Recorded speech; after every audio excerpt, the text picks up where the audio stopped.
This is the Gorge. This is a podcast where my friend Sara and I gorge ourselves in overanalyzing a game or game-related topic.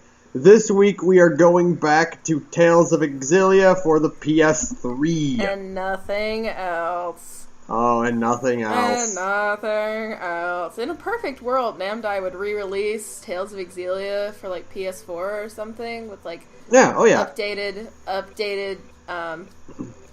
textures. There's my English. I don't like.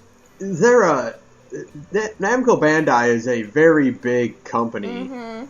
I don't know why they don't pump out re-releases and HD ports in the same vein that like Atlas and Square Enix do. I don't understand why I still can't fucking buy Tales of the Abyss for the fucking PSN. I don't get it. I will give them that money. I will happily, if they were like, it's $50, I'd be like, okay. You know? Look, Square Enix is putting out the first Kingdom Hearts for the... Oh, Jesus God. Wait. Fourth time. Fuck. No! If we still can't... And we can't get a goddamn PSN port of Tales of the Abyss. With some decent fucking load times and a nice goddamn, like, HD... Even just upscale the graphics like an emulator does, yeah. You know what I mean? I'm not asking for much. Yeah. But we're not talking about that. No, we're going back to Tales of Xillia, because last time we talked a lot about the characters, and we didn't get to talk about the villains, who are my favorite villains. In the series? In Tales total. Yeah, I feel that. And we also didn't get to talk about Game of Thrones. Also known as the backstory to Tales of Xillia. Yeah. So, did you read the timeline? Like, while you were... Did you skim it over? I mean, I looked over, I read a lot of it. It's very extensive. There's a lot to keep track of, and I have it open right now. It's very extensive. It's impressive. There's a lot here. Yeah, it's pretty crazy, and again, as perfect... You know, I keep saying, like, Tales of the Xillia, fuck me, whatever. Tales of Xillia is perfect, but then I keep bringing up all these things that make it not perfect. So, like, again, when I say Tales of Xillia is the best game in the series, I mean that by saying it is the most fun game you'll ever play in your entire life. Mm-hmm. Or the most fun Tales game you'll ever play in your entire life. Yeah, the most fun Tales game. That said, they decided for some crazy fucking reason to just not include, like, any of the backstory for any of these characters in this game. And so you have to go find it, and the problem is that none of it's in fucking English. At least and there's officially. Tons of it! There's a fucking absolutely staggering amount of it, and you're just like, what the fuck? What the fuck? You just, you pull back one layer, and then there's like 40 more down there, and suddenly you're like reading about old kings and the formation of Rashagal and Pan-Rashagalism and da-da-da-da-da, and what? Backdoor politics and assassination attempts and blackmailing nobles for their sexuality, and it's fucking insane. I know, and there's still stuff that I feel like I probably don't know, and I pride myself on my dearth of Tales trivia, and even I'm like, well, I don't know everything. Fuck, Tales of Xillia is like 40 fucking books long just for the lore itself. Jesus God. I am only There's probably more lore than there is a game. Yes, there is. For sure. I can say that without even, like, a hesitation. There's more plot in the lore than there is in the actual game, which is just... what? So, crazy. Yeah, why isn't any of that? Where's my anime? That's what I want to know. Xillia is the only one that doesn't have some form of anime adaptation. Like, Vesperia got First Strike. Right. Symphonia got the not very good OVA, but they got one, damn it. Abyss got a not very good anime, but they got one, damn it. Graces didn't get anything, but that's because Graces was a piece of shit. No one cares about Graces. Graces is fun, but that's kind of all it is. You know, it's about as deep as a puddle. And Zestiria has an anime that's ongoing still, and it's really good. It's better than the actual plot of the game in pretty much every single way. Pretty much, yeah. It's just... we'll talk about that at some point, because we need to. Because the plot of the reworkings they've done to Zestiria in the anime are just, like... just mind-blowingly just amazing. When we do our Zestiria cast... It won't be about the game. It'll probably be based on the anime more than it is based on the game. Yeah, because, like, I'll be honest, literally, like, I came to the conclusion, like, I have no desire to keep playing Zestiria. Yeah, it's not... Every time I think I want to... I saw a thread on, it was a thread on Reddit on the R Tales board, and it was basically, like, it was a thread about the complication of the weapon mechanics. Oh, fuck me. Right? And, like, how no one actually understands what it's doing. I think everybody just kind of guesses and hopes for the best. And I made a post on that, and I'm like, yeah, between that and the big, like, expansive, empty oh my God. Fields, and the fact that you run very slowly and it takes forever to get anywhere, I really don't know if I'll play this game anymore. And then it hit me like, wow, yeah, I really don't want to play this game anymore. And this is not the Zestiria bitch fest, but it is right now.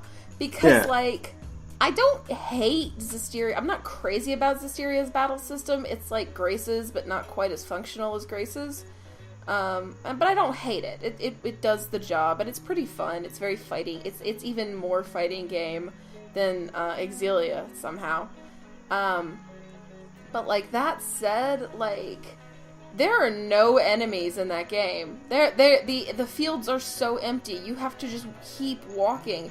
So it's like the one draw that, like, you know, as flawed but perfect as Xillia is, you can always fall back on how fucking good the combat is, right? Yeah. You can't even do that in Zestiria. You can't even fall back on how good the combat is. You're just kind of stuck. It's not bad. It works. It does what it sets out to do. The problem is that what it does isn't nearly as exciting as Xillia or Vesperia or even Abyss. I prefer playing Abyss over playing this. And that's really, really saying something, because Abyss is sometimes a drag. But we're not talking. We're talking about Xillia and how good it still is. Oh god, it's so good. Oh my god. So, I want to talk about the villains first, and then we can do, like, just jump around the timeline and kind of, like, babble about that afterward. Because the villains won't take us too long. Well, you say that until we get to Gaius. Yeah, well, so the Chimeriad won't take us long, and Gaius will be its own thing. It'll be, well, we have to make our own podcast just for that. No, won't be that bad, but it could be that bad. If you were half of a fangirl as me, it would be that bad. You know what I mean? Like, if you were a girl, it would be that bad. Yeah, pretty much. Right, but you're not, so, like, you're like a good balancing factor in, like, the insanity of this fandom. I'll hold you back. Thanks, buddy. You're the best. I'll be like, Sara, it's been a half hour, we need to move on. Breathe, it's okay. It's not okay. He's so cool, like, I could we're cry. talking about Gaius, so I'm going to take my headphones out and use the bathroom. He's just so cool, I could cry. But we're not going to start with Gaius. Who are we starting with? You usually have, like, the list. We'll probably start, I think we'll do... Order of appearance? We'll do an order of death. No! No! I'm already sad. What have you done? By the way, we're not, since this is a second part, we're not doing our spoiler part or non-spoiler part. We're just straight into it. So we'll start off with Zhao. The only one whose death wasn't total bullshit, because at least it was for a decent cause. You know? Like... I think we can say it about all of them. none of them needed to die. Oh, not a single one of them, but for some reason Namdai just wanted to have them all die. Like, I guess it's so, like, Gaius can be alone at the end, but he didn't really have, like, any sort of turmoil over them dying. Right. You know, like, it wasn't like at the final encounter he was just desperate or, like... Right. You know, in anguish over it. Like, they could have been alive and then just not been there at the end. Incapacitated in some way, but... You know, and we're not going to bring up how Xillia 2 handles it, because that's... That's for next week. I'm not drunk enough to handle how Xillia 2 handles the Chimeriad, but I will be next week. Yeah. But like, it's just one of those, like... I think Xillia has a really great story, and I think it hits, all of its beats really well. Right. I think that the Chimeriad's death was pointless, Total and bullshit. It only served to add an additional layer of shallow angst. Yeah. Like, all it accomplished was just shallow cry time. Yeah, I feel that for sure. I mean, like... I understand Zhao's. Yeah. Like, Zhao's was needed at that point to further drive in the point that, hey, what happened here is a fuck up. It's a huge fuck up, and... Like, it showed that, like, because we already had that part where, you know, Ivor fucked up. Oh, Ivor. But we needed that personal twist. Right. Of, like, yeah, this is a fuck up, and here's a character whose name you know dying. Yeah, and I guess it kind of helped establish, like, the strength of the Olympian army. And how strong Zhao is, that he can still fuck all these dudes up, and he's just a guy with a hammer, and they've got guns. You know? So, like, in that case, he was pretty fucking, like, that makes sense, because it's like, hey, the Olympian army can fuck this guy up, and you know, he's super strong, and so you realize... And we fought him, so we know how strong he is. So you realize, like, oh, well, shit's grim. Shit's pretty fucking grim in this case. So, like... Zhao, unlike the bullshit meter, Zhao's is pretty low. Like, it didn't need to happen, but I understand why it happened, right? Yeah. But it's the other three that are bullshit, pointless. God save me. We'll get there, but... but Zhao on his own is a fucking really cool... Like, I can say this about all of the, like... So, on the scale of villains, like, all of the Chimeriad feel... basically like better versions of the God Generals. You're so right. Like, they're the only ones I can compare them to, because for one thing, who fucking knows anything about goddamn Symphonia's secondary villains? I mean, I know their The names. only thing I remember about Symphonia's, like, henchman villains, like its mini-boss squad, is Pronima's, Tex. Her awesome art names. Because... And I just remember them, like, the only thing that sticks out is the way she says it. Oh yeah, because her voice actor is the best. Cool. Like... Agarazium! Like, they're cool names. Leonasium! I'm like, oh, that's so cool. It's the only thing that stands out about all of them. Literally the only good thing about Symphonia's mini-boss squad is the part where one of them dies. And it's the part where Kavar dies, because that's when Kratos gets his, "as you burn in hell" line. Yeah. Like, that's it. So, like, that's how unremarkable the quirky mini-boss squad for Symphonia is that they're honestly, I don't even fucking remember half their names. I know their names, and that's about it. It's Magnius, Forcestus, Pronima, Rodile, and Kavar. And they're all dumb. That's pretty much all I can tell you. And then Vesperia just didn't have one. I mean, it had Jaeger, and Jaeger was the mini-boss squad. Was that really it? Was that just really it? it? I mean... It was kind of Q-More, but you didn't fight Q-More, ever. Yeah, did you fight? I guess, because you count, like, Schwann as part of the mini-boss squad? I don't know. I guess? Kinda. But, like, he's never really Schwann that much on screen, so he's really... Like, Schwann as a character isn't much of a character. You're there for Raven, right? Mm-hmm. So, like... Yeah.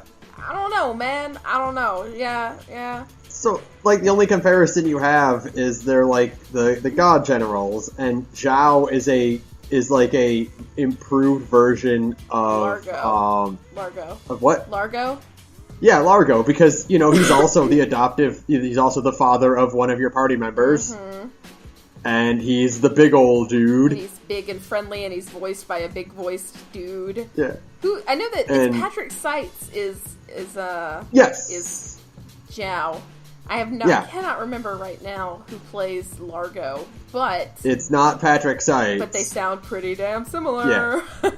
But and like Zhao and again all of them, I can say that Zhao has such a great design. My God, the Chimeriad are so in like comparison to the clusterfuck of design that is the main cast.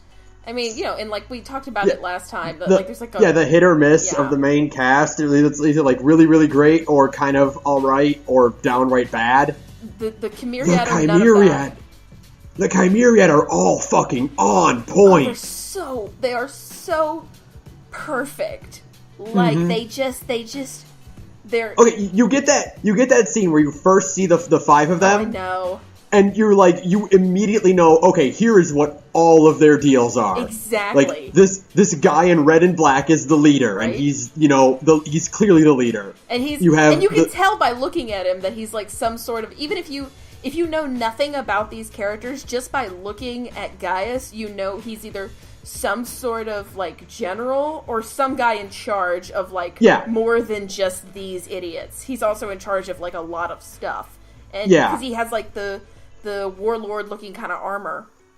Mm-hmm. And so like each of them, oh god, the Chimeriad's designs are so solid. They're so fucking on point. Zhao's is just like, he's got the big beard, he's got the hat. He's got the goofy hat. I love his hat. He has like the cool, like his outfit is so, like we were talking last week about how it seemed like nobody in the Xillia main cast, not last week, the week before, how nobody in the main cast kind of dressed the way the rest of the world dresses, they don't, in a game that's very heavily like Chinese themed, and only Leia kind of really has that look. Leia and Rowan have that look, but Zhao looks exactly like he is a part of the world. He looks like he belongs. You see him. Yeah. Oh yeah. You see him next to other characters who are just like, mook NPCs, and you are like, right, this guy is from a fantasy Chinese world, and you can just tell. He stands out, but he still fits in with the world. Exactly. Like if you look at Jurgen, the dude from the Catarl clan, who's pretty cool for being an NPC. Yeah. He's a cool voice actor. Like, Jurgen is part of the same clan as Zhao, right? And you can tell. Yeah, oh yeah, you can tell because their outfits are so similar, and again, without being like, they stand out but not being too out there where you're like, you can recognize them as part of this world. Right, exactly. And it's so, like, they just fit so well. I'm actually pulling it up on my phone right now because I think Zhao has the second or third most, like, strongest design of the Chimeriad. I mean, he just looks cool. He's just big and What you get, again, with all the Chimeriad is that, like, the yellow. Oh, I know. Just, it pop. Like, all of them have such a strong primary color. Mm-hmm. And it works so well for this team. And, like, it just makes Zhao stand out even more. Especially as, like, the friendly one. Like, Zhao is he's the least aggressive of this group of assholes. So, like, so by putting him in yellow, it really does come across as, like, well, he's not really like a bad guy. He's just, he's got a job to do, and he's really here to, look out for Elise more so than anybody else. Yeah. And, he's got the always closed eyes that are super indicative of, friendliness. Right. And they open, and I'm such a sucker for that shitty fucking trope. But when he does open it, and you're like, oh shit, things are going down now, Because then you're like, oh, it's serious now. It's on now. And I'm such a sucker for that shitty trope, but I don't even know why. I'm just like, man, I'm such a fucking weeb. Just because I'm like, yeah, it's awesome. It's because he only opens one eye. Yeah, exactly. He's still Just like, I give so few fucks about any of you that I'm only gonna open one eye to fuck you up. And you're like, yeah, bruh, get him. Oh, God.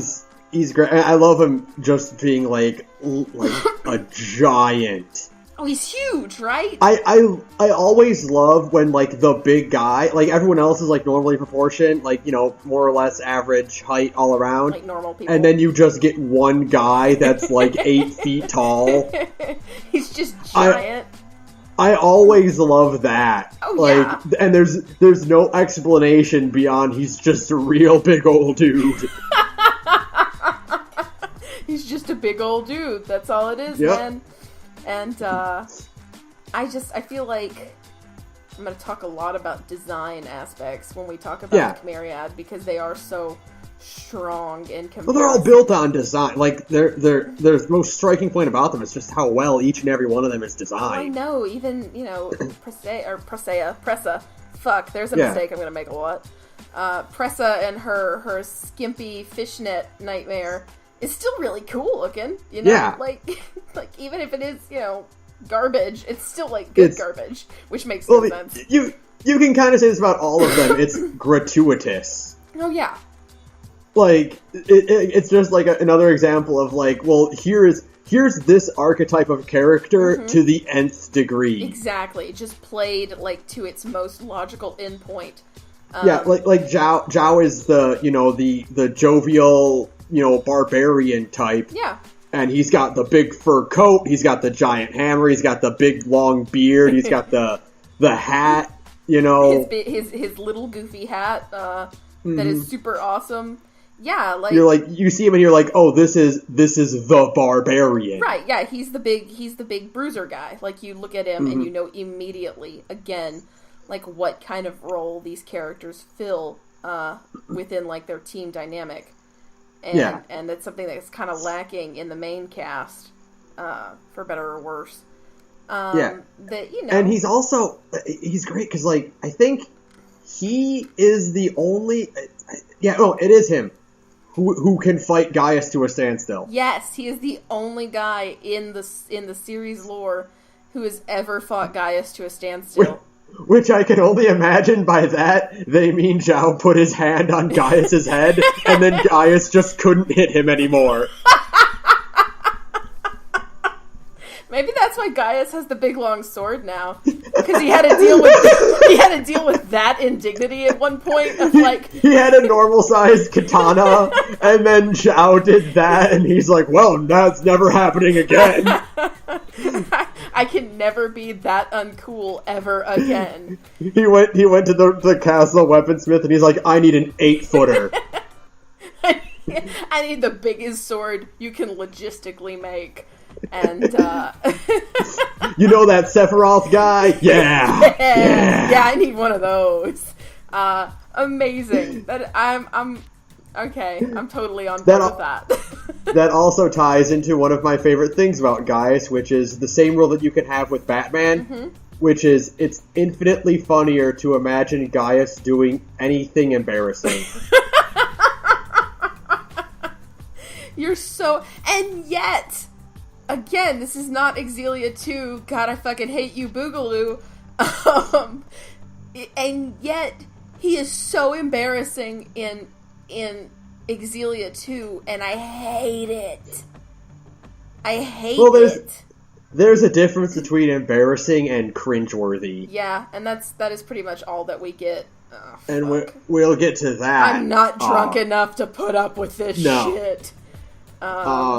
But yeah, Zhao is just. And speaking like, of again, we're going with this. This is also us kind of talking about the lore a little bit in this. If you want to talk about some Game of Thrones fucking shit, Zhao is chock full of it. Zhao's fucking backstory, in which his tribe leader tried to assault sexually, you know, his mother. And in the ensuing fight, Zhao killed his mom and the dude and had to, like, run for his life. Yeah, the timeline straight up says he left their bodies there and ran. Yeah, pretty much. So, like, again, it's like oh, well, that's pretty, fucked up. Again, it's... Oh, that's fun. Yeah, that's great. It's like, oh... This game's rated T for teen. For kids. Yeah. And it's like... the backstory you get with Zhao and Elise and her parents is so sweet, and I would give anything for, again, God, I would trade you, Benjamin. I would trade you, my dearest friend, for an Xillia backstory anime. Like, 26 episodes of nothing but backstory. Sorry, dude. Well, then you have no one to talk to without it, fucker. I'll just talk to the walls. Or honestly, I'd probably just be so excited that I would then die. So, I probably wouldn't even make it to like the first episode. I would just be like, oh my god, backstory anime, and then I'd just drop dead. You know what I mean? And so, really, then you would win from the grave. You'd be like, ha, take that, fucker!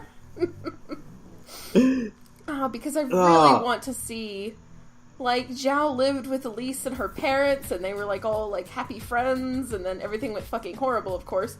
And honestly, a lot of the backstory, if you read the timeline, also provided by Taleslations, the saints that they are, a lot of things are Alvin's fault.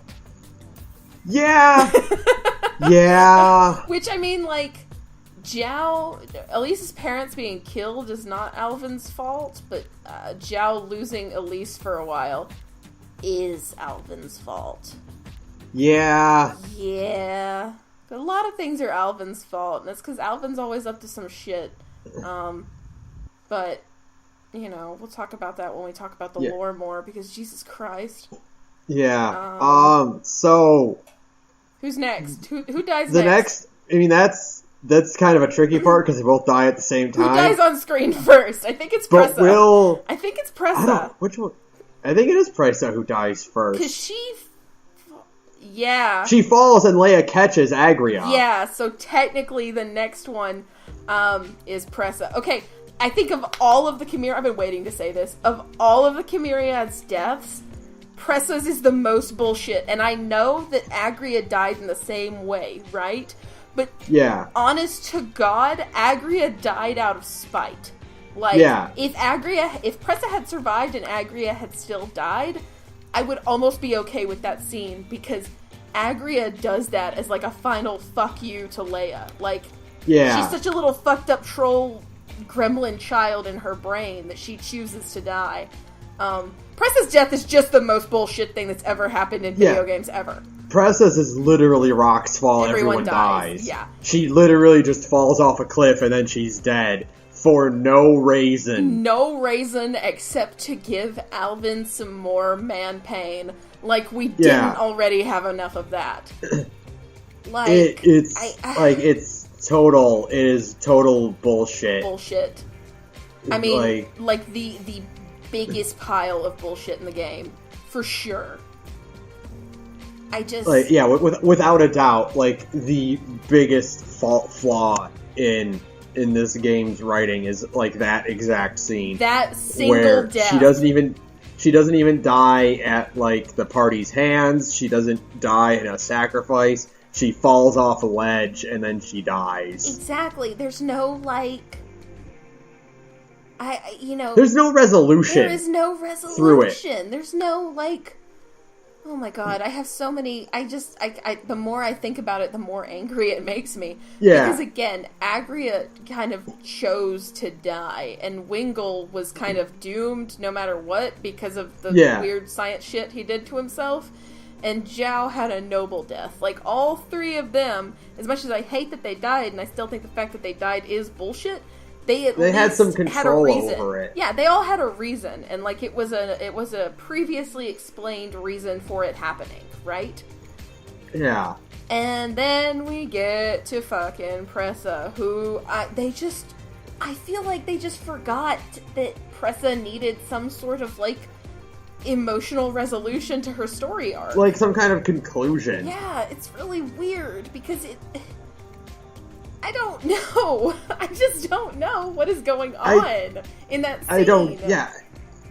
And I don't get it. It's very dumb. It's so... I don't get it for so many reasons, because, like, they really make it seem like her and Alvin are, like, actually working things out, even if Alvin did do that fucking thing where he shot somebody in the back and that somebody was a 15-year-old girl. Yeah, but it's... Yeah. You don't get any resolution, you don't get any, like, closure about it at all.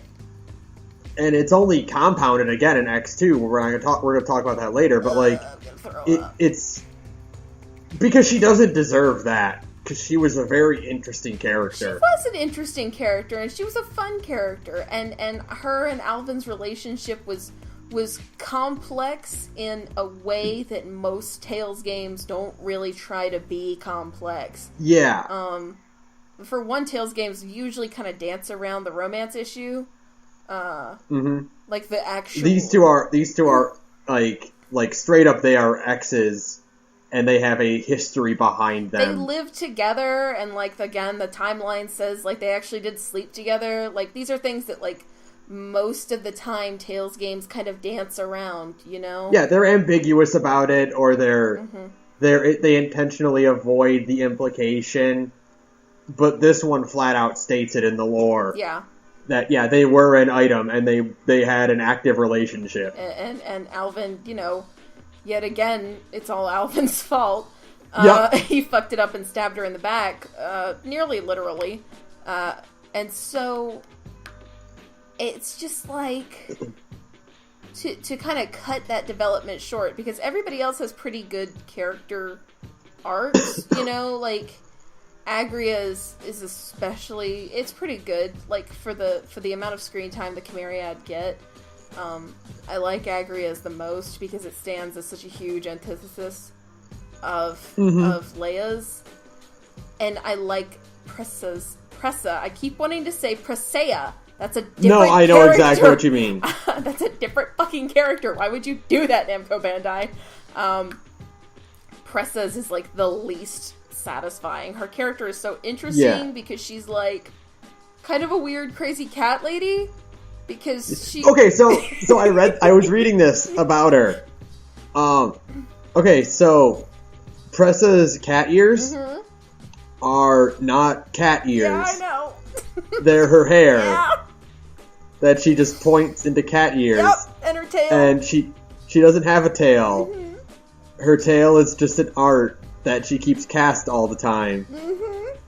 Pressa's not a cat girl. She's just a Pressa's a fucking furry. She's a fucking furry. She's a crazy cat lady. She's a crazy cat lady, and she didn't deserve, because now I'm just thinking, like, she's got, like, 700 cats in an apartment in Canbelar somewhere that need feeding, because she's just dropped off a cliff and died, you know? Like... She's so much fun, because she seems to be, like, the cool, and all, like, the little stupid 4-Koma comics make her even more fun. Like, my favorite one, probably one of my favorite, like, Xillia 4-Koma, period. Not just, like, the ones dealing with a Chimera, just, like, I think it's probably one of the funniest ones, is where Agria walks by, and, you know, you can see, because it's Japan, and she's 15, so of course you can see this girl's panties. Whatever. But Pressa kind of makes a comment of it, like, hey, I can see your underwear. And then Agria immediately whips around and is like, excuse me, everything you have is hanging out.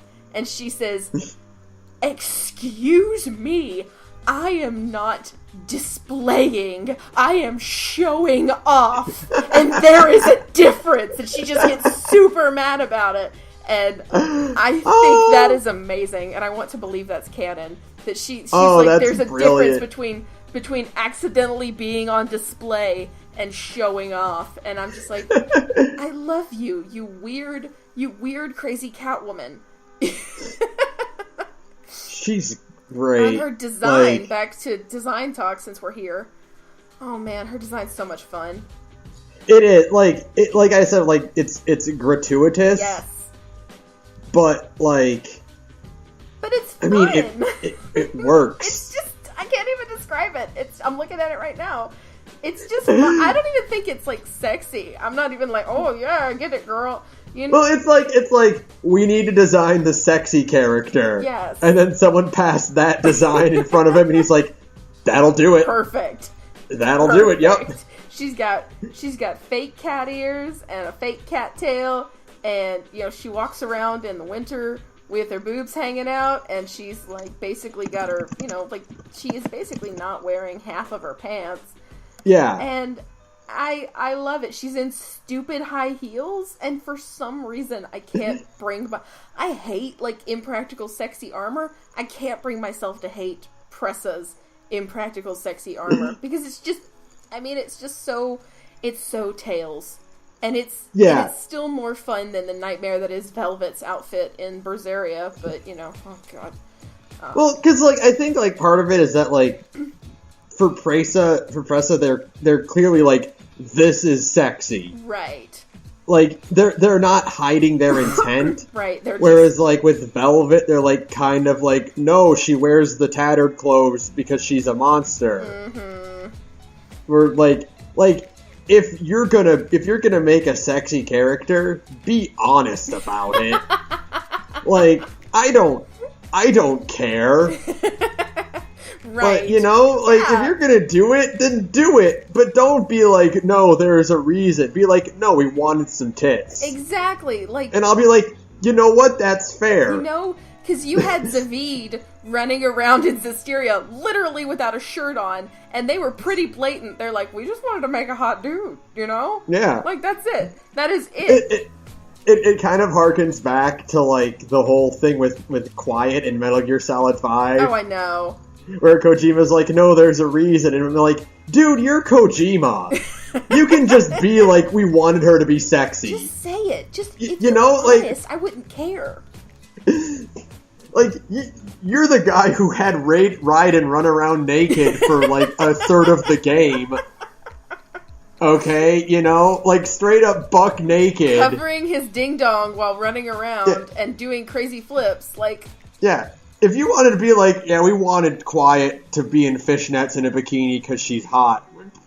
Fine. Okay. You sure, whatever. Fine, it's cool. Don't be like, no, there's actually a deep reason. Listen, the deep reason is deep in your pants, buddy. Okay? Like, that's all it is. It's okay. You can come to terms with it. If you would not lie to me and yourself about the reason that, that Quiet is dressed the way she is, or Velvet is dressed the way she is, I'd be cool with it. Because, I ain't got no problem with Zavid. Because, he's just a shirtless dude running around for no fucking reason in a fantasy world. Yeah. And you're like, everybody else around you is wearing a t-shirt, dude. And it's, very blatant. They're just like, no, we just wanted to make a hot guy. Well, cool. Just say that for Velvet, too. Yeah. And they're honest about it with Pressa. They're just... Yeah. She's got that stupid fan service scene where she feels up Mila, and you're like, all right, okay. And you can totally just, you just accept it because you're like, it's part of the... It just comes with the package. Yeah, well, that's the character she is. There you go. You immediately know.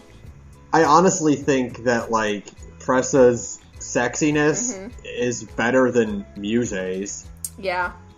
Yeah, I feel it. Because Pressa's sexiness is really fun because I can really, really easily imagine on her off day, Pressa is the frumpiest fucking mom you've ever met. Like yarn sweater, ugly cat sweater, and sweatpants. Mug of coffee and shitty romance novel. Yeah. 100%. Okay, wine mom, 10,000%. Let's be real for a minute here. Yeah. It's just kind of fun, and you can almost tell that she's just kind of doing it as a front, and it's just... Yeah. She's just fun. I wish I feel like she was kind of cheated in the development section because so much of her development was revolving around Alvin. Which, again, makes sense because everybody has a character in the party that they kind of stand in opposition to. So, of course, her development was wrapped up in Alvin. But a lot of it seemed to be like, Al! Oh, Al! No, can we please get more? Yeah. Please? I want to see, why she likes him. Because sometimes I have a hard time seeing why I like Alvin. Okay? I like Alvin, but I have a hard time remembering why sometimes. Give me a scene where they interact in a nice way, where, he's, goofy and flirty ex-boyfriend kind of thing. Give me something, Xillia. Throw me a friggin' bone here. But she's still fun. I mean, she is. And she has really cool arts, and her mystic art's really cool too. Because it's a giant water dragon. Speaking of fun, I think Agria is probably the funnest villain ever. This fucking cockroach. This little horrible gremlin cockroach child, and her amazing voice actor. Oh my god. Has anybody in the history of well, I'm about to answer my own question. Has anybody in the history of video games ever had more fun? And the answer is yes, Todd Haberkorn as Sho Minamoto. But Agria is a close second. I don't think anybody has ever had more fun until Sho playing a character than Agria's voice actor, because she's just hysterical. I just I can't. Every time I think of Agria, all I think is her fucking backwards Boldo cockroach skitter. To escape the party in Fenmark? Yeah. Yes. Amazing. And I'm like, what the fuck are you? Like, what kind of horrible little monster child are you? She's like the anime Beavis and Butthead. She's just a fucking weirdo. And I mean, all of her lines are so funny, and like the line reading is so good because I mean her cackling, it's so on point. She's just like, she cackles and she changes voice tone like really, really on the fly, you know, like 1 minute she'll be high pitched and the next she's like, "Oh, you're talking like this now," and you're like, "Oh my god!" And she draws out syllables. Yes, oh man, she's so much fun, and I love her antagonizing Leia, despite the fact that I love Leia more than anybody in the world. I love her antagonizing Leia. Oh my god. Just the way they argue, and Xillia too. Oh, I'm so mad right now. Every time I think about it, I get more mad because they teased me with a friendship that would have been the most beautiful and sparkling thing on God's earth. With that friend, there would have been nothing more pure and perfect in the universe than an Agria and Leia friendship, like what we saw in Xillia 2. And they're like, whoops, never mind! They're like, nope, fuck you! I hate all of you. Fucking shit, I hate that fucking game. Because, But again, you go back to great designs and fucking Agria's, like... I know. Like... Without even hearing her line of dialogue, when you see the kind of dress she's wearing, and you see, like, just, like, the way she carries herself, you're like, oh, this girl's a lunatic. She's crazy, and I love that she carries around a giant fuck-off sword, despite the fact that she's a little tiny 15-year-old who can't actually swing it. Yeah, what's great is that, like, she's not, like, you know, the kind of thing where it's like she's absurdly strong if you one-hand it. No, she can't lift it. No, she drags it around, and she swings it like an idiot. And she perches on it for her mystic art, which is incredible, by the way. She perches on a fucking sword like a goddamn little... I don't even know what the English I'm looking for is here. But she's just horrible in the best way. You know what I mean? She's just horrible. And I love every second she's on screen. And her death is, despite the fact she dies at the same time as Pressa, her death is slightly less bullshit because, again, she has a fucking Game of Thrones backstory, and, I mean, it was just kind of like the final, like, fuck you to Leia. It was like her one last way to beat Leia. It's a fuck you to Leia and to everyone around her. And for some fucking reason, in the American version, they censored that scene, because when she falls in the Japanese version... She slips off Leia, yeah. She's flipping Leia off the whole way down. You're like, Jesus Christ, girl, get a therapist. I think they took that out, because if that happened in America, you'd laugh. Oh, man. You would, but it would be awesome. And that would it would completely ruin the impact of the death. But it's so... I mean, it's so Agria to go out that way. Even if you do laugh, because you do, like... You're like, oh, that's fucked up, but you're still laughing because that's exactly the kind of character Agria is. I mean, she's been She's horrible. Jesus, she does all sorts She of is. horrible fucking shit in the game, but she's funny as fuck. And so you kind of let it go. And it's like the same way for her to flip Leia off the whole way down is just, it's the most quintessentially Agria thing ever. And it is a shame that they did take it out because it was just so funny. I mean, but awesome at the same time. Like, yeah, if I was gonna fall off a cliff, that's exactly the way I'd go out too. Like, fuck all of you, I'm out, you know? Like, yeah, man. She's just like, I love that she even gets the crazy eyes. Yeah. And she still has, like, cute little freckles, which I dig. Yeah. But she's got, like, the crazy lunatic eyes and stuff, too. And just everything. I love that she just literally went on, like, a crazy murder spree and was burning down houses before she would join the Chimeriad, because she's a crazy person. That little girl loves fire. She fucking loves fire, and her mystic art cut in, because I'm looking at it right now, is really, really cool, and I do just adore the fact that she can't... I want to know, because I haven't been able to find a source for it anywhere. Where the fuck did she get this sword? Do you think it's just that's a good question. Like, everyone else's weapon, you can kind of figure out that they just got it, because, like, they need a weapon. Like, Agria's sword is really intricate. And you're right, it feels like she should have gotten it from somewhere. It feels like there's a story behind Agria's crazy fucking sword, because, like, otherwise, why does this girl cart around a huge-ass sword that she can't even use? Like, she uses it as a perch and as a cudgel, less than a sword. She uses it as a thing to cast with, but she doesn't really, like...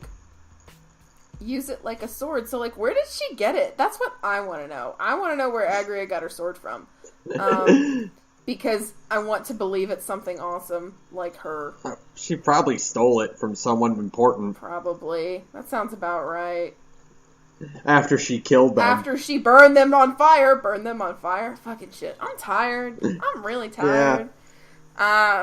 After she lit them on fire, because she would. Yeah, that's the word. There's my English, whatever. I don't care.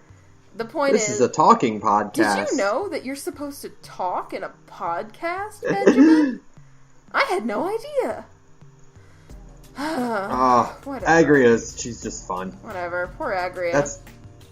Yeah, like, all the deaths are just so bullshit. I know. And, like, it really would have helped out fucking X2 if the Chimeriad were still around. If they were still kicking in some capacity, Jesus. Just to, instead of having to do... no, we're not doing it. We're not doing it. No, we're not. We'll cover that later. We're not doing it, okay? Because if we do, suddenly, this cast will turn into something completely different. It's like, well, we were talking about Xillia, but now we're talking about how much we fucking hate Xillia too. But we won't do it yet. We're going to talk about Wingle to distract me from the fact that I hate Xillia too. We've got to talk about the most obvious second-in-command, like, ever. Starscream, motherfucker. Like a more loyal Starscream. Well, no, like, Wingle, like, if you were to see a picture of Wingle, like, completely devoid of any context, you'd be like, oh, this guy is not in charge, but he's close to being in charge. He just has that look. He does. Yeah. He's got that second stringer look to him. He even has the second string sword. Like, he doesn't have the cool sword. He's just got the normal sword. Like this Sasuke motherfucker. This Sasuke looking piece of shit with his who's named after a Pokemon. And turns into a weird fucking Super Saiyan. Whenever he gets mad. Love that he's the only character in the game who does that. I know, right? And the fact that it's not a thing that can happen to other characters, or it's not even something that Gaius has. He just has it. He just has it, and it's not even other people with boosters, because that's why he can do it. And I guess it's because he has a booster. Fuck. Elise. Elise has this. I kept trying to say Agrius. and like my mouth wouldn't form the words. You'll get it. Don't worry. It's okay. Yeah. Elise has the same exact booster. Right. Like, inside of her, but like, she can't go Super Saiyan. Right. Well, Tipo is her booster. Yeah. But still, like, it's just like, it's so weird. And like, he goes Super Saiyan so hard, he loses the ability to speak English? Sure. Look, fucking sure. Like, absolutely. And what's weird is, like, for one thing, no one questions it. The second, none of his dialogue is subtitled. Third, it's a made-up language. It is. So, like, even if you were, like, if, like, he just, like, spoke a foreign language, like, you would get the joke if you knew the language. But the language he speaks when he goes Super Saiyan is a made-up one. So you'd have to deliberately go out and learn that language to figure out what he's saying. Like, I just give me a minute. It's so weird. Give me a second, because I'm thinking about it too hard. The best part of Xillia, like, bar none, one of the best. Now, just in general, I love in Xillia the fact that they have the opening battle skit where the face pops up in the corner and they kind of have, like, a little quickie dialogue between, like, two characters usually, or, like, one character. And they do it, like, there's more of it in boss fights, and you never know, by the way, what anybody is fucking saying in those scenes, because... Oh yeah, it's super hard to hear it. I can't hear it, and I can't read the subtitles, and there's already, like, 40 arts going off at the same time in a boss fight, usually. So, like, nobody knows what anybody is saying in these scenes, but I think the best part of that thing's existence is the fact that Wingle still talks in them. And he's completely unintelligible. Yeah, I can't. You can't fucking understand. Like, you can kind of get the gist of like what's going on because you can catch enough words to figure it out. But Wingle's speaking the made up bullshit language, so you're like, and like, I'm just like, when that first happened, I'm like, oh god, they forgot to translate some dialogue. No, he's just speaking a weird, rando, made-up bullshit. And the best part, and I guess props to the English translators, and I don't know why, but I'm like 95% sure they had to come up with a second version of Long Dao for the English version. So, and I need to go look it up on YouTube, and I'm probably wrong, but God, I feel like I'm right, is that they had a version of Long Dao that worked for Japanese, and then for some reason they changed it for English. Oh god! Into a second fake language. If I were on the translation staff for that, I would go lie down at the end of that meeting. Here, make up a new version of this fake language. I'd be like, I'm gonna go take a nap. And it just is so... I mean, he's just so ridiculous. But he's great. Oh, he is great. His design is super fucking cool. Oh, it's so fucking good. It's so fucking cool. Oh my god, it's so cool. I mean, I love his stupid bird half cape. Because me too. Because it just definitely helps him look like a Pokemon even more. Yeah. Okay, so I just Googled him and yeah, the second row, there's a picture of his face, of his head photoshopped over a Wingull. Yep. Yeah, Yeah. like, it's just right there. I mean, I don't understand. I don't get that name. I really don't. I don't get Wingull. Like, who thought that was... I love this character. I don't know who thought that name was cool. Wingull is one of the weirder names, yeah. One of the weirder Tales game names, because it's like...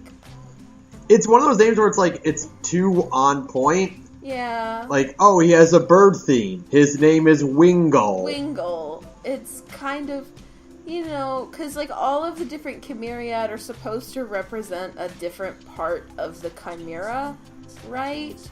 Yeah. So like Zhao is the horn, and I think Agria is the stinger, which makes sense with her sword. Yeah. And Pressa is the fang, and then Wingle is the wing. Yeah. Which is like the least creative name ever. Everybody else's names are kind of like, it's Jow. Well, you don't know what Jow means, and Agria and Pressa I don't think they mean anything either. And then you get to Wingle. Like, boy, I wonder what part of the Chimera he represents. I don't know, man. It's crazy. It's like how it's like Simon Blackwell. Yeah, it's like you didn't really try that hard. Wingle is a Phoenix Wright name in a game that doesn't do that. You're so right. And it's the same name in Japanese, too. This wasn't a weird... although it is funny, because it's, they all have, like, a subtitle, right? Yeah. Like, it's Agria the Shadowless, or something like that. Whatever. I don't know what all of them are. You'd think I would. I don't. It's, Wingle's is Wingle of the Revolution. No, that's the funny thing. That's the only one I do know. That's his in Japanese. For some reason, for some reason they changed it to Wingle the Nova in English, and I don't know why. Huh. I don't know. Maybe it was because like a lip sync thing. I don't know. Possibly. But it's just not as good.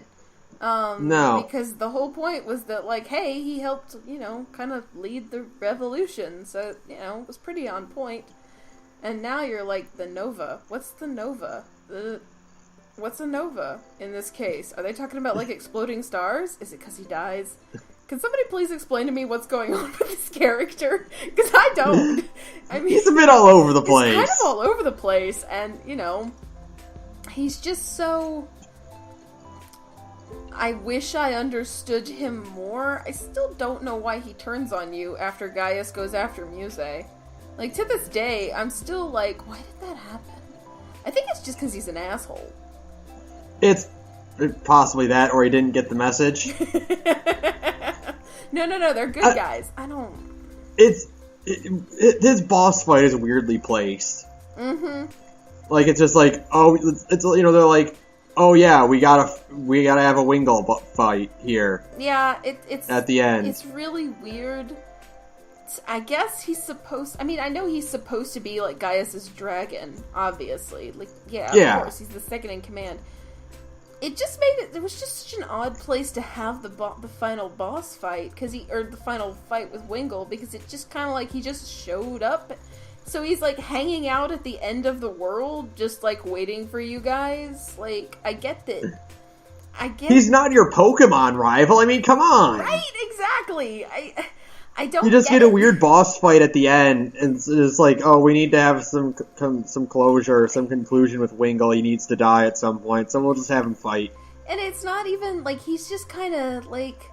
You get why Gaius and Muse are there, because they literally challenged Jude and Mila to, like, hey, meet me in the interdimensional parking lot and we'll have a fight to settle shit, And then, like, what is Wingle? Is he, like, the guy at the door who's like, no, you can't come in unless you fight me first? Like, what? Is Wingle the bouncer? Wingle is the bouncer before the fight in the interdimensional parking lot. Is Wingle a crappy game for the PlayStation 2? A terrible, terrible Square Enix game. I fucking hated that game. Fucking piece of shit game. Holy shit. My god. Sora, let's do a podcast on the bouncer. Oh god. No, and just be us going, why the fuck did they make the bouncer? What the fuck is this game even supposed to be? This piece of shit game. Sora looking motherfucker main character. Horrible fucking game. JoJo Sora. JoJo's Bizarre Adventure. God, piece of shit game. Look, we're getting distracted. Anyway, yeah. Wingle's death the point bullshit. is that Wingle's, again, aces in character design, aces in just straight up coolness factor. Fucking conclusion sucked. Kind of fucking sucked. Because he just kind of literally dropped dead literally fell over and died. At the very end. And you're like... Okay, here's another thing I gotta complain about. And it's not like a real complaint, but it's like kind of like a half complaint. So, the English version of Gaius' real name is Erston, right? In the dorkiest possible development ever. The coolest character in the Tales series ever has the dorkiest name. But that's not his name in the Japanese version. The name in the Japanese version is Arst. And that's pretty cool. It's pretty JRPG, right? Arst Outway. Yeah. ARST. When you beat Wingle, he says in Long Dao, "I'm sorry, arst." And I'm wondering, like, either his voice actor is a really cool dude and did a lot of research, or they literally intentionally changed Gaius' name to be something dorkier down the line. And I don't know which version is better. But I do know that his voice actor is a cool dude. Not like he's not a very good archer, which is a shame because I like him as a person, but he's not a good archer. Yeah. Oof. He's not a good But he's a cool guy that does, like, research on his characters. He might have done his research, but I don't know, man. I don't know. I kind of want to believe that they just made his name dorkier. You know what I mean? I would be down for it. I'm totally down for that. So do you want to just roll right into it? What are we at? I'll let you take it. Are we at the hour mark? We're perfectly at the hour mark. Go ahead. Gaius is the coolest goddamn character this franchise has ever produced. As a character who's trapped in Xillia 2 and has the worst possible, literally the worst possible personal character arc, that still somehow magically does not retroactively spoil how fucking cool Gaius is in Xillia. Every single scene he is in is the coolest thing you've ever seen. Ever. It helps that he's voiced by Travis Willingham. Troy. I'm thinking like Troy Baker, they're friends. It helps that he's voiced by Travis Willingham, but it's not just that. His design is cool, his character arc is cool, the fact that he, like, kind of does stupid shit makes him cooler. I know that doesn't make sense, but whatever, just roll with it, okay? Everything Gaius does, even the stupid bullshit Gaius does, is cool from an external standpoint, because just, like, he's cool. He's so cool I could cry. And I nearly have in a few parts in Xillia, where he just does shit. Like when he busts out the fucking sword laser in Xillia, like the battle at Fezabel, and you're just like, what the fuck? That's a mystic art. But it's not, motherfuckers. It's just a normal art. And by the way, you can use that art in Xillia too, and it's broken as fuck. Did you just drop your mic or take off your headphones? I dropped my phone. Oh. He's just cool, okay? There's 2 minutes for you right there on record why Gaius is the coolest goddamn character in this series, bar none. Everything he does is fucking awesome. And yeah. That felt good. I need a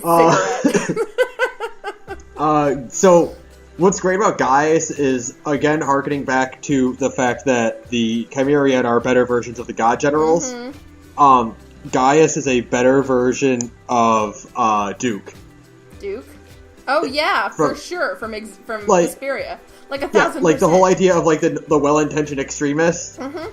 And like, whereas Duke didn't really have much of a confrontation. Mm-hmm.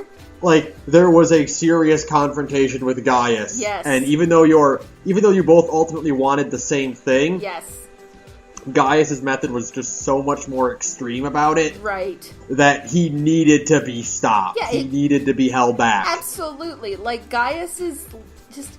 Everything we said about Duke and Vesperia was basically like, okay, this guy is the final boss, but I don't feel, like, scared of him as a final boss because you never see him do anything in the game that makes him come across as, like, a challenge or threatening.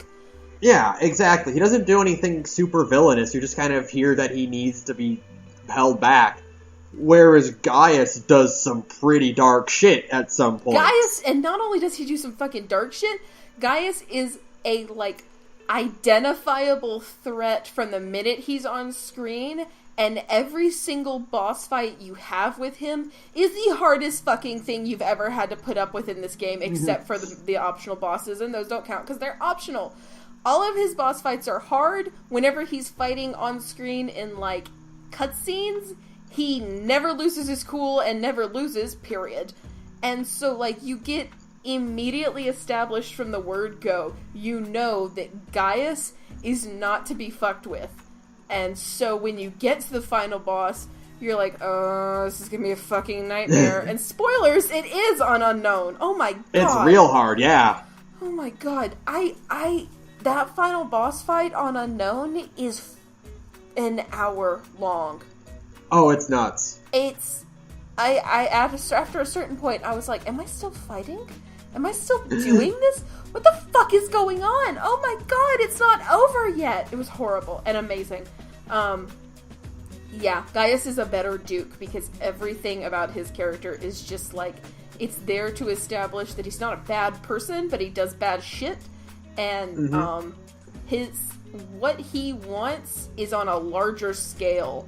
Like, he's thinking on, like, a Mila scale of things, and everybody else is thinking small thoughts. Yeah. And I am really, really glad that they did change his ultimate plan in the translation. Because in the Japanese version, his plan is to fucking murder everyone in Olympios. Right. Like, he's like, I'm gonna kill them all. Right. Whereas in the translation, they roll it back to he just wants to eliminate Spyrix. Right.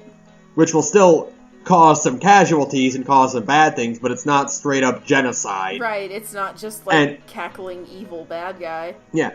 And by doing that, it also, again, gives you more of that idealism of, like, you both want the same goal, you both want a compromise, and you want humans and spirits to be able to coexist like that. But his method is just so much more extreme that he needs to be stopped. Exactly. And it's so... You know, the game does a really good... When you get to Olympios, it shows you... It does actually a pretty good job of showing you that, like, Spyrix are bad with, like, a capital B, but you can't take them out of these people's lives because they are so important. Like, they're people's pacemakers, for God's sakes. Yeah, exactly. And so... It gives you a pretty identifiable reason for, like, why this guy has to be stopped. And, like, and why you've got to figure out a different method. Yeah, exactly. And so, you know, it's such a good turn from how they handled Duke, which was poorly. Which was, we needed a final boss. Oh crap, we killed off the real final we killed boss. off Alexei already. Yeah. I guess I could fight Duke at the end. Yeah, they could just use Duke. Sure, why not? And it is pretty cool. I do like a lot about Xillia. It's kind of like revolving villain door. Because, like, at first it's Noctigal, and then it's Gilland, and then at the end it's Gaius. But at the same time, no matter what's going on in the story, Gaius is always there in the background. Because, Gaius is always, like, a presence. Yeah, he's always there, and it's kind of always implied that this guy will be... He's, like, on another level from the other two. Like, he's not even on the same level as Maxwell, because he does kind of, you know, like, fucking baller. The scene is so cool. He just shows up and he's like, hey, you don't want to be God? Fine, I'll fucking do it. And you're like, this is awkward. Which is definitely one of the literally at one point in the game, Gaius is like, hey, I'm here to ruin everything. Right? Like, Maxwell's like, you know what, humans? You are right. I will help fix the thing. And then Gaius is like, no, I want to fix it my way. With a lot more violence. And it's amazing. I want to use my sword to fix it. I want to use my new magic boob sword because his sword comes from Musei's boobs. Yeah. Which is weird. And somebody clearly watched way too much Revolutionary Girl Usuna when they came up with that idea. That's all I can think when I see it. I'm like, I've seen this anime. You know, we could talk about Musei, but we can talk about her next time, because that's where most of my ire towards Musei comes from. Yeah, I feel that. Musei as a character in Xillia 1 is pretty interesting. She should have been the final boss. I will go to my grave saying that Musei should have been the true final boss of Xillia, because I just didn't want her to roll over at the end of the game. I really wanted her to keep being crazy, because I really love female villains.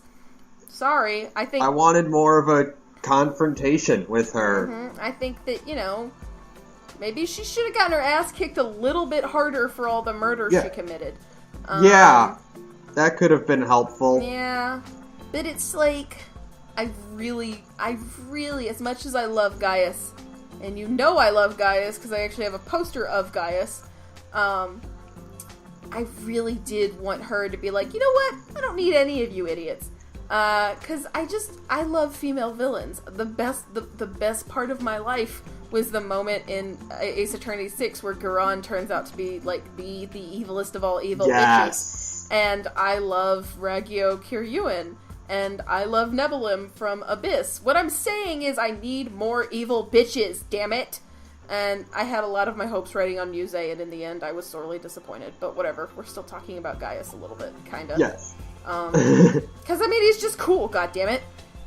And, like, even his stupid fucking shirtless final boss outfit is awesome. What's great about his final boss, his Kamui? Yeah, his fucking Kamui, yeah.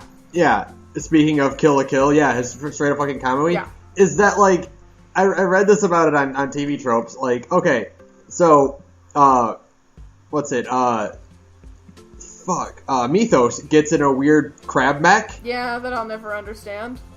Van powers up using, the 7th photon to become, like, Super Saiyan 4. Right. And, like, Duke turns into, Angel. Right. Or something. I don't really know what's going on there, but yeah. Gaius just takes his shirt off. Like, Gaius's, like, second form isn't really a power-up. Like, he just kind of takes his shirt off, and then he, like, gets serious. It harkens back to my favorite fucking thing, and, like, Bleach turned into a dumpster fire. I know what you're about to say. But my favorite goddamn thing ever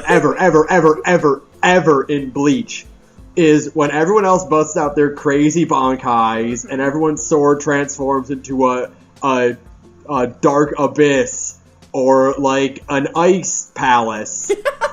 And then you get Kenpachi and he's like, I will power up now. And then he just uses 2 hands on his sword. That's exactly what this is, and I knew you were going to say that. Fuck yeah, that part was so awesome. My favorite method of powering up... There's 2 methods I have that are my favorite of powering up. Mm-hmm. One is when a character is like, I'll take my limiter off. Right. And the second is, I am not left-handed. Yes! Yes! I'm so glad I made you watch that movie. Because you're right. That is the best trope. Where it's just like, I've been fucking with you this whole time, and I'm gonna hold my sword with both hands now. Yeah. Or, I'm gonna take my shirt off, because I guess, sure. Well, think about it. His big cloak, it's probably like Goku's weighted armor. Probably. You know? Yeah, I feel it. God, I would have loved it if he fucking took the coat off and it did the Rock Lee explosion behind him. Fucking shit. That would have been fucking awesome. Which, again, speaking of anime that turned into a dumpster fire, the fucking Rock Lee dropping the weights is like one of the top 5 hypest anime moments ever. In the like 6 decades of anime's existence. It's fucking right up there. It's easily like number 4 or number 3 maybe, because it's just so good. And poor fucking Lee. We're not getting into that either because goddamn. But yeah, I totally feel that, man. I love that. Sure, Gaius just took his shirt off because I am a fangirl. Yeah, 100%. Like, straight up, the biggest fangirl. I try to rein it in on the Gorge because I want to seem like a marginally functional human being, but make no mistake, ladies and gentlemen, I'm a big fucking fangirl, and when Gaius's power-up was just gonna take his shirt off, I was like, yep, this is the best. After this, I've got to remember to show you,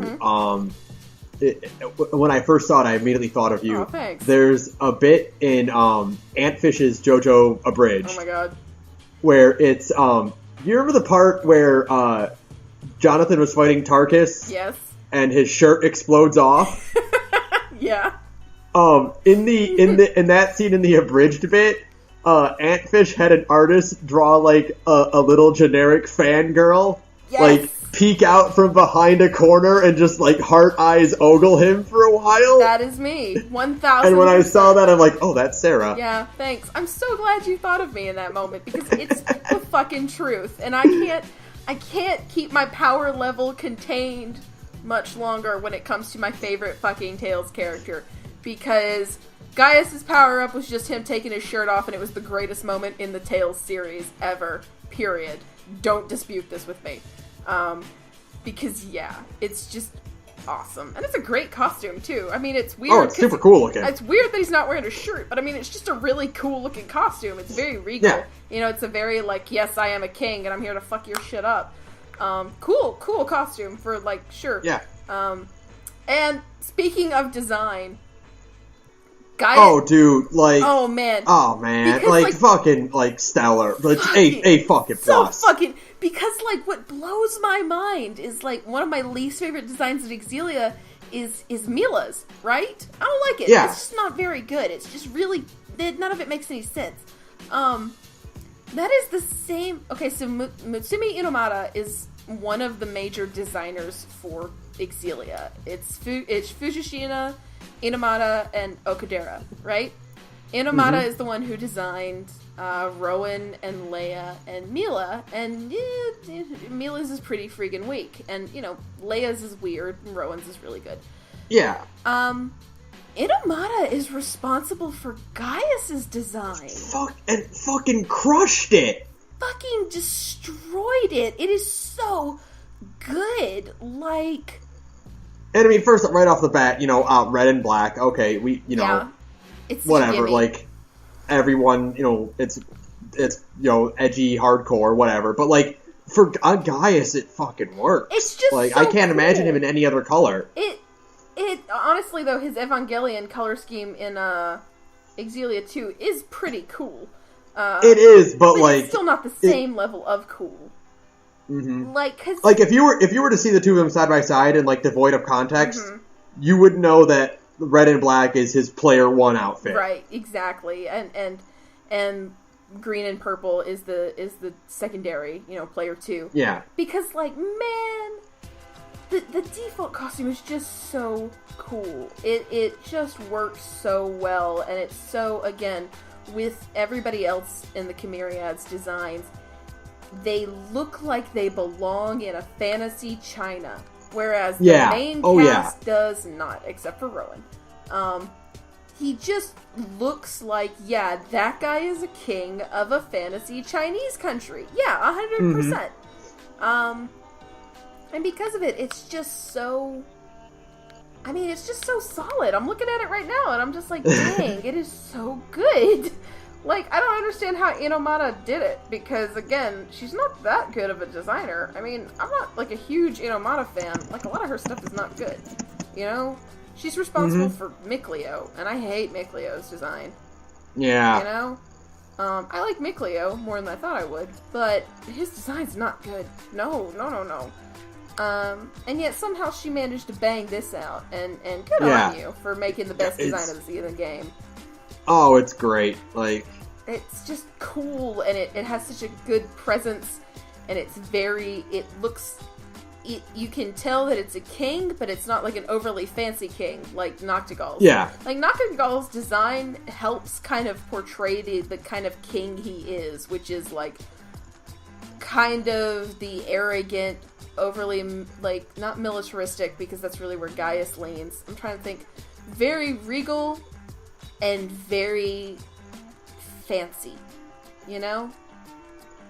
Mm-hmm. Yeah, exactly. And then Gaius is very, you can tell, like, he's an important person, but you could guess, like, a general or something. He isn't trying to be, like, a fancy king. You can tell where their priorities lie. Yes. Like, Gaius is a leader through conquest. Right. And Noctigal is a leader through, like, opulence. Right. And, like, showing off. Exactly. And you can kind of tell just, like, the kind of king they are in those two designs, and it's really well done. Yeah. Because of, you know, you have this idea that Gaius is, you know, he is like a king of, like, the people. And actually Alvin, they make a point to have Alvin pointed out in the game that, like, the castle at Canbelar is really humble in comparison to the castle in Fenmont. Yeah, it's all it's all stonework and it's a lot smaller than the castle in Fenmont, and so like they make a point of it to not be to be like more like the ideal king with quotation marks. Yeah. And so you kind of get that idea too that the outfit that Gaius has is not like a regal king; it's like a hit the ground running, get to work kind of king outfit. Yeah, whereas exactly. Dr. Gulls is a guy who never gets his hands dirty. Mm-hmm. I think it's great, man. It's a great design. Jesus God, such a good design. Yeah. Such good design just in the bad guy squad. Mm-hmm. In comparison to the good guy squad. We should have had that level of awesome design for the good guys too. Are we gonna talk? Probably spend. Uh-huh. We got a little bit of time left. Yeah. Are we gonna talk about Muse at all, or we want to just kind of talk about the lore? I want to save her for next week because a lot of what I say about Muse will be X2 related. Yeah, I feel that. Okay. Yeah, I got that. And and like the rest of the villains aren't quite worth diving into. Yeah. Besides the fact that Gillen looks like a GameCube era Pokemon villain. You are so right, my friend. It's really weird. But we could spend rest of our time 10, 15 minutes. Yeah, talking about holy shit, look at all this lore. Oh my god, why can't I hold all this Xillia lore? Why is it so good? Why isn't it in the game? Where's my anime? It is built on political backstabbing and assassination attempts and seduction and bastard children. Spying and, information exchange. It's this idea of, like, two very different cultures because they established that Rashigal is, like, the modernized world and Azul is the old warring tribes era. And so, like, Azul is still very, what's the word I'm looking for? Traditional. And Rashigal has kind of, like, by the point the game happens, especially, they've abandoned, like, that kind of standard tradition of, like, spirit worship and stuff like that.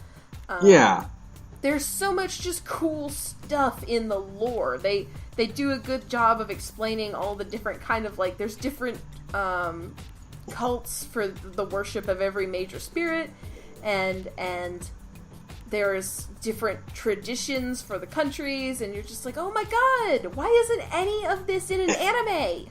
And you get really good looks at like the way the party members, like what their actions have a ripple effect for the others before they even meet. Yes. They're very different, they're very distant connections. But you can still see the chains. Yeah, absolutely. Alvin's backstory especially. Jesus Christ. Yeah, Alvin's ties into a lot of things. And then on the flip side, there is one point where I'm just like, oh, for God's sake. What? Where is it? I just saw, like, I read it, like, recently. There is a point where, it's revealed that Mila babysat baby Jude and Leia. Oh, yeah. Oh, wait, and Leia? No, it was just Jude. Oh, was it just Jude? I thought it was both of them. It's not quite as stupid as the timeline makes. It's actually a pretty interesting little story. And they kind of mention it in the game, and you don't get the full story, at least I don't think you do, in the game, because again, you gotta go look at the fucking external material. But, like, what happens is that Mila is out. So, like, Exodus is trapped inside of Riza Maxia after the attempt at breaching the schism, right? They're all the survivors of an old cruise liner that was trapped inside of Riza Maxia because they were too close to the schism when the Olympian army tested a weapon that would have punctured the schism and let them get to all that mana, right? Right. So then everybody on the Zenithra was swept inside. And they founded Exodus as a way to kind of keep themselves safe and take care of themselves. And eventually, it kind of got out of control thanks to Gilland. And so, at one point, Gilland takes a calculated risk and sends a message using a Spyrix on board the Zenithra sends it through the schism to try and contact the Olympian army to let them know they're alive and to await further instruction because they're going to try and find a way to puncture the schism. When they do that, Mila can automatically sense through the Four the use of any Spyrix in the world. She can track it down and she can destroy it because she can sense the death of spirits because she's the Lord of Spirits. So she senses it and she immediately goes there and she lets the Four look for them. Like, she lets the Four look for Exodus's base on the mainland, not the Zenithra. And so while she's waiting, she hangs out, she doesn't even realize it, she's hanging out with a bunch of kids who are like the children of members of Exodus. And you know how she has that necklace she gives Jude in the game, and it's from a bead she got from playing with some human children? Oh. There's that really, you know, when she gets her leg fucked up and she gives Jude that necklace, she says, I got the bead from human children. The bead comes from those kids who are Olympian children. And she held on to it all these years because the only time she ever played like a normal human girl. At the same time, Derek was going to the Exodus base to basically tell them, I'm done, I want out, I just want to have a normal family, I don't like the way the organization is going, I just want to be a doctor on an island, and I'm going to grow up to become an asshole. And Ellen, his wife, followed him thinking he was cheating on her. And she left Jude with one of the mothers there, and that's where Mila ran into Jude as a baby. So it's not like she babysat him, it's more like she was hanging out with one of the kids of that mom. And, okay. And so then when the Four detected the Spyrix, it was like the first time she ever acted like Maxwell, because as soon as she realized like the world was in danger, she kind of like flipped a switch in her brain and just went full Maxwell and fucked up everything. And basically destroyed everything. And actually those kids try to kill her later on in the game if you finish a handful of side quests. Okay, because like... Yeah.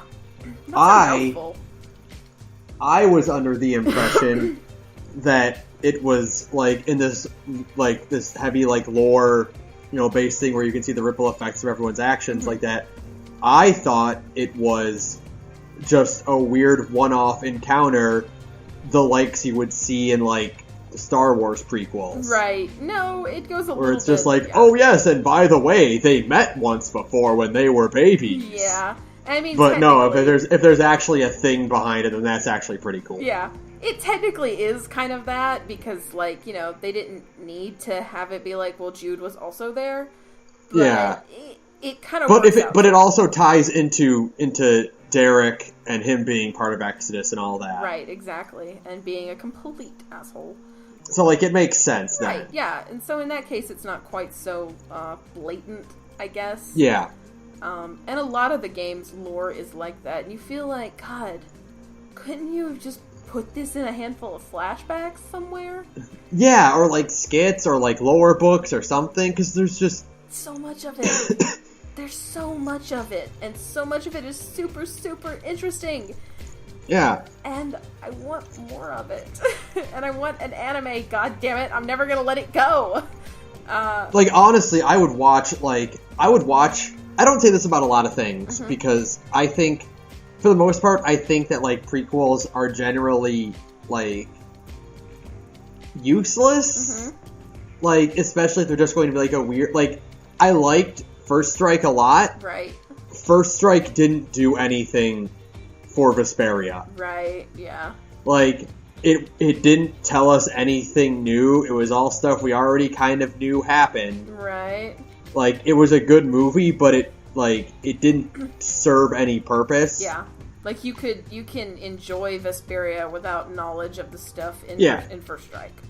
Exactly. But, like, a full-fledged, anime adaptation of all the backstory here would definitely increase my enjoyment of Xillia. Oh, by like 100-fold, because I love the lore, but it is kind of hard to enjoy it just for one, because I can't fucking read Japanese. Damn it. Yeah. And two, it's just like you have a hard time, I think you said today, like contextualizing the information and just knowing like where all of this fits in and frankly, I just want to see what half the cast looks like when they were younger. I mean, I love that's one of the important things there is like, I want to see all these people as kids and stuff. Yeah, I want to see like young Rowan and young Noctigal and young Gaius and Zhao. And I want to see Rowan in his prime. Yeah, oh my god, how amazing would that be? Could you imagine? Oh god. Yeah. That would be so cool to just see and I love just the, I don't like that Game of Thrones went so hard with its fucking awfulness.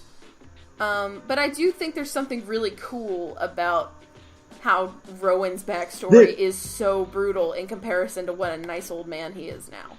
It's like, on that note, like, Game of Thrones just keeps getting bad. Mm-hmm. And it's the same thing I have with Berserk. Yeah. Where it's like, I won't read Berserk until I know that Casca will be okay. And then I'll read Berserk. Right. Like, when the chapter comes out where Casca gets to be okay again, right, that's when I'll start reading Berserk. Like, I won't read Game of Thrones anymore, because I know it's just going to keep getting worse and worse and worse. Yeah. And I mean, if you're into that, that's fine. But, like, with Rowan's backstory, it's so interesting, because also we know that, like, he's going to come out of... We know how he's going to come out of it. Right. But it's worth looking into and seeing how he got to that point. Right. It's good to know there's a light at the end of the tunnel with with dark shit. If you know it gets better eventually, you can handle the dark shit more.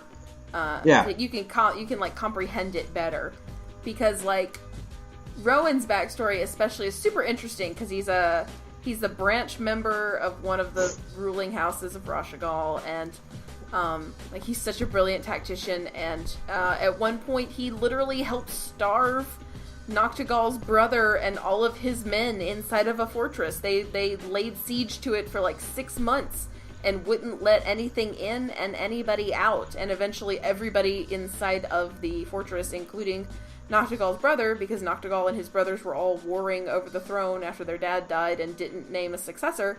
They were all fighting each other for that. And eventually, Rowan was like, fuck it, we'll smoke them out. And smoking them out means starving them all to death, I guess.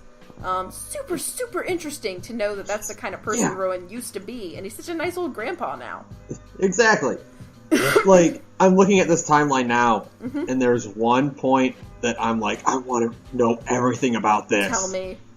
And it's very early on in the beginning, and it's the pirate Ifrid completes a map of Rize Maxia that will serve for the following centuries. Oh, I know. Like, I want to know about that! I do want more about that, because it's such a throwaway line in the game that Ifrid, that the pirate Ifrid, charted a map of Rize Maxia, and it's like, well, okay, can I get more information about this guy? Yeah. Please? Yeah, this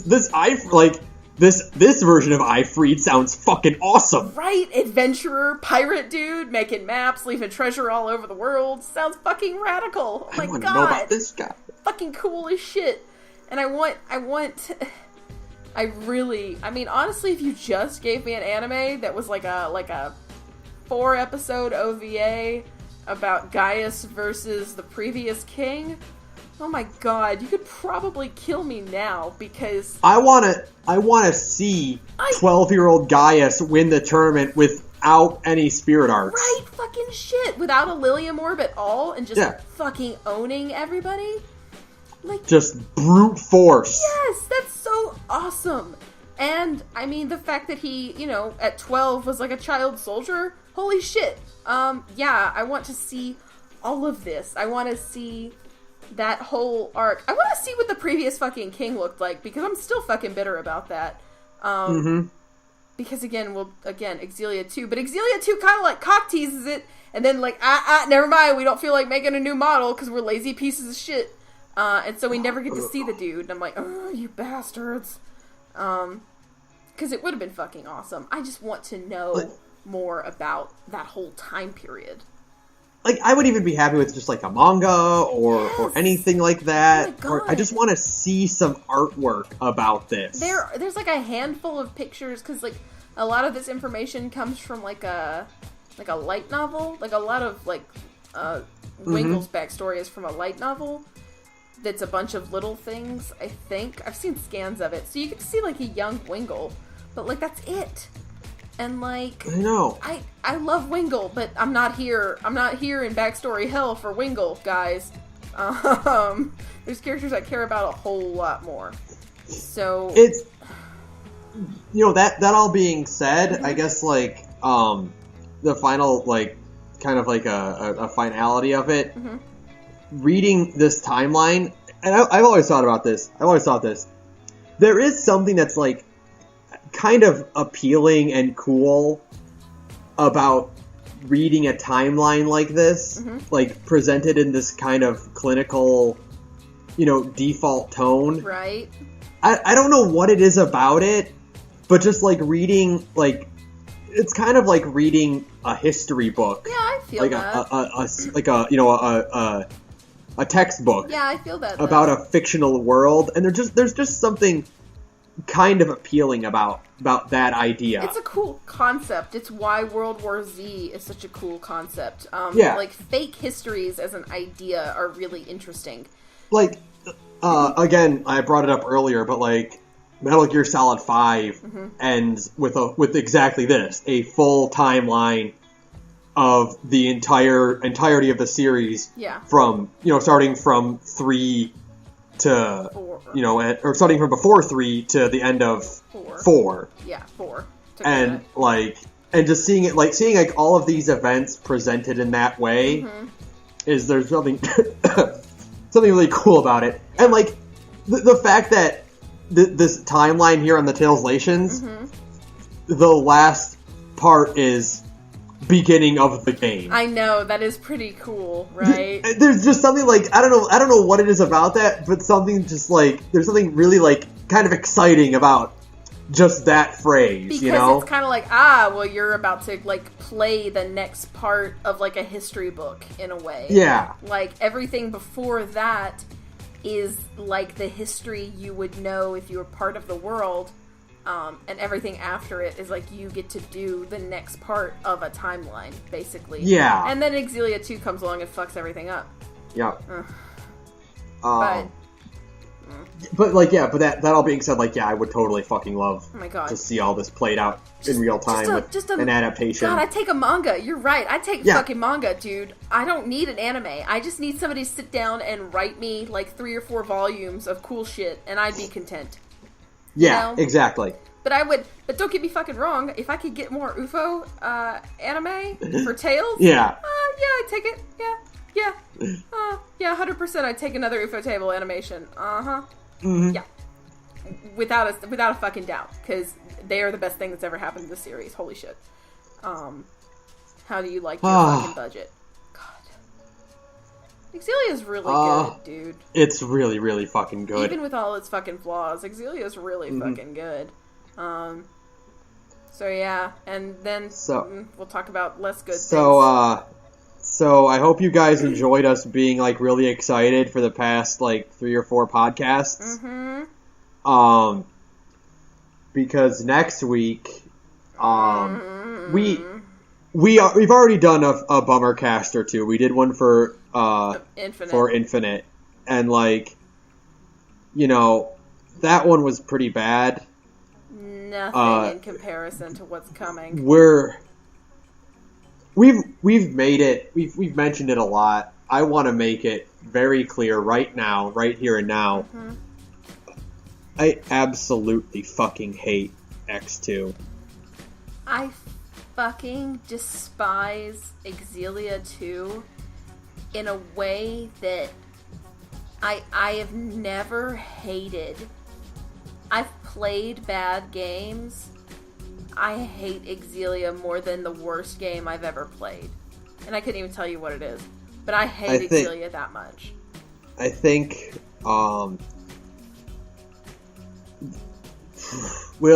yeah.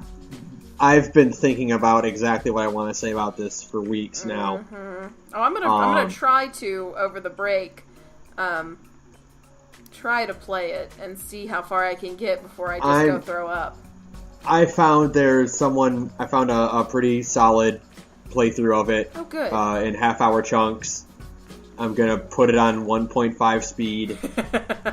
Everybody gets chipmunk voices. Yeah. Because here's the thing: is like, I want to be fair. Mm-hmm. I want to be completely fair about this, right. And I'm gonna say this at the beginning of next week as well, but I'm gonna say it now here as well. During our hate cast, mm-hmm. if I get something wrong, or if there's an explanation that I'm not getting, right, fucking email us, please. Okay? Oh, please, like, let us know. Yes, because I do not. I want to be justified in hating this game, and if I'm getting something wrong, I will own up to it. Mm-hmm. And I will be glad to change my opinion of this. Absolutely. But as it stands right now, I fucking hate X2. I'm so ready to just get it all out, though. You know? It's gonna be great. It's like throwing up after getting sick, you know? Just get it all out of your system. Okay, but before we go, we do have one letter. Oh yeah, look at us being all cool. If you wanna tell us about Xillia or any other game we've played or talked about, or games you want us to talk about, you can email us at thegorgepodcast@gmail.com. You can tweet at us at yes. The Gorge Podcast on Twitter, because we'll take those too. We love them. Yep. This one comes from Raphael, and I'm hoping it's tongue-in-cheek. Oh boy. Because it says, "Never trusted Elise. She's clearly an evil witch. She walks around with a possessed talking doll, and the townsfolk of Himmel keep her at a distance. I've watched multiple playthroughs of Xillia, both blind and premeditated, and they all make the mistake of recruiting the evil creepy girl into the party. No. Completing a side quest is no reason for welcoming danger." How dare you! Remember that time where they were all on a boat and Tifa was like, "Check out that water, you'll die if you fall in? What more damning evidence of being a witch do you need?" Should she fall in, you'd be hearing Elise scream, "I'm melting! I'm melting!" No, she's a pure-hearted child, made of sunshine and spun gold. How could you? No, that's my daughter you're shit-talking there, you bastard. That's my beautiful child. Raph, you're wrong. You're wrong. She's beautiful and perfect. Elise is a perfect angel, and she didn't deserve anything. Mm-hmm. She's made of sugar and starshine and happiness and pure friendship. She has a heart made of crystal, and when she walks, the earth is made better by her footsteps. She sparkles when she smiles, and all the world is made better by her presence. And Tipo is friend to all. Tipo is shaped like a friend. He's shaped like a friend. I love him. My little buddy. So yeah. How dare you? So that'll do it for now. Are we done?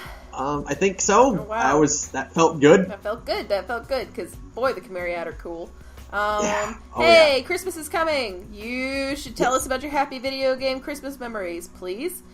Yes. We'll talk about them here on the Gorge, and we will read them off. And then we'll make commentary. I'll be tweeting about it soon. Mm-hmm. I'll be making tweets like almost daily about it. Mm-hmm. So if you want me to shut up about that, send in your stories. Please, we'd love you if you would. Yes. I mean, I'll love you again. anyways, but I'll love you even more.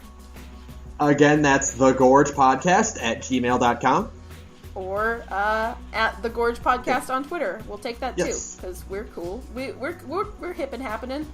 We have a Twitter that we use, kind of, sometimes. Frequently. Him more than me. Sarah, tell us about your other podcast.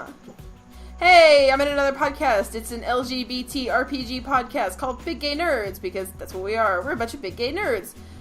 We play all sorts of fun, cool, exciting tabletop games and act like a bunch of big gay nerds the whole time. It's awesome, and you should come listen to it.